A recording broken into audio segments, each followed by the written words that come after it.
2 Chronicles chapter 14. And Abijah rested with his fathers and was buried in the city of David. Asa his son succeeded him as king, and in his days the country was at peace for 10 years. Asa, king of Judah.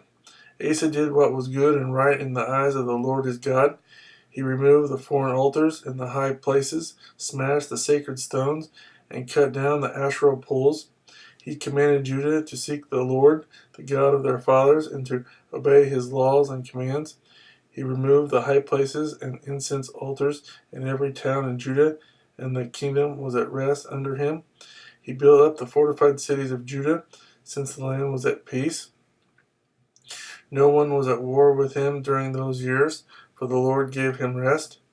Let us build up these towns, he said to Judah, and put walls around them, with towers, gates, and bars. The land is still ours, because we have sought the Lord our God. We sought him, and he has given us rest on every side. So they built and prospered. Asa had an army of 300,000 men from Judah, equipped with large shields and with spears, and 280,000 from Benjamin, armed with small shields and with bows. All these were brave fighting men. Zerah the Cushite marched out against them with a vast army and 300 chariots, and came as far as Marashah. Asa went out to meet him, and they took up battle positions in the valley of Ziphath near Marashah. Then Asa called to the Lord his God and said, Lord, there is no one like you to help the powerless against the mighty.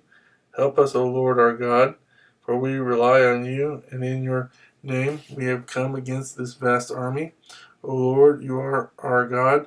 Do not let man prevail against you. The Lord struck down the Cushites before Asa and Judah. The Cushites fled, and Asa and his army pursued them as far as Gerar. Such a great number of Cushites fell that they could not recover. They were crushed before the Lord and his forces. The men of Judah carried off a large amount of plunder. They destroyed all the villages around Gerar, for the terror of the Lord had fallen upon them.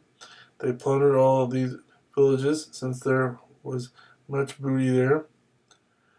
They also attacked the camps of the herdsmen and carried off droves of sheep and goats and camels. Then they returned to Jerusalem.